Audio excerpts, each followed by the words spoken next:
ವರ್ಷದ ಬಾಲಕ ಇಂದು ಬರೋಬ್ಬರಿ 29 ಕಿಲೋಮೀಟರ್ ಸ್ವಿಮ್ಮಿಂಗ್ ಅನ್ನ ಮಾಡಿ ಸಾಧನೆಯನ್ನ ಮಾಡಿದ್ದಾನೆ.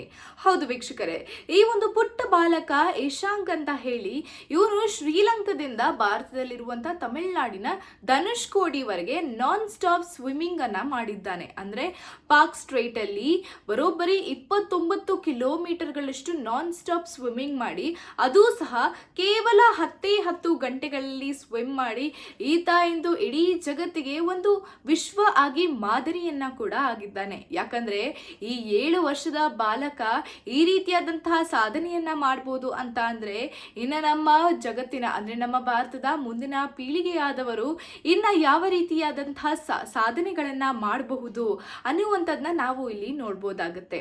ಅಷ್ಟೇ ಅಲ್ಲ, ಈತನ ಸಾಧನೆ ಇಂದು ಹಲವಾರು ಜನರಿಗೆ ಇನ್ಸ್ಪೈರಿಂಗ್ ಕೂಡ ಆಗಿದೆ. ಯಾಕಂದ್ರೆ 7 ವರ್ಷದ ಬಾಲಕ ಬರೋಬ್ಬರಿ 10 ಗಂಟೆಗಳ ಕಾಲ 29 ಕಿಲೋಮೀಟರ್ಗಳು ನಾನ್ ಸ್ಟಾಪ್ ಸ್ವಿಮ್ಮಿಂಗ್ ಮಾಡ್ಬೋದು ಅಂತ ಅಂದ್ರೆ ಈತನ ಕೈಯಲ್ಲಿ ಇನ್ನ ಏನೆಲ್ಲ ಸಾಧ್ಯ. ಇಂದು ಈತ ಜಗತ್ತಿಗೆ ಹೆಸರನ್ನ ಮಾಡಿರೋದು, ಅದರಲ್ಲೂ ಕೂಡ ಭಾರತದಿಂದ ಆಗಿರೋನು ಕೂಡ ಇನ್ನ ಸ್ವಲ್ಪ ಜಾಸ್ತಿನೇ ಖುಷಿ ಆಗುತ್ತೆ. ಸೊ ಈ ರೀತಿಯಾದಂತಹ ಸಾಧನೆಗಳು ನಮ್ಮ ಮಕ್ಕಳು ಮಾಡ್ತಾ ಇರೋದು ನಮ್ಮ ಭಾರತಕ್ಕೆ ಹೆಮ್ಮೆ ತಂದುಕೊಡುವಂತಹ ವಿಷಯ ಆಗುತ್ತೆ. ಇದೇ ರೀತಿಯಾದಂತಹ ಅಪ್ಡೇಟ್ಸ್ಗಾಗಿ ಸಾರ್ವಭೌಮ ಟಿವಿಯನ್ನ ಫಾಲೋ ಮಾಡಿ ಮತ್ತು ಸಬ್ಸ್ಕ್ರೈಬ್ ಮಾಡಿ. ಧನ್ಯವಾದಗಳು. ನಾನು ನಿಮ್ಮ ಮೇಘನಾ.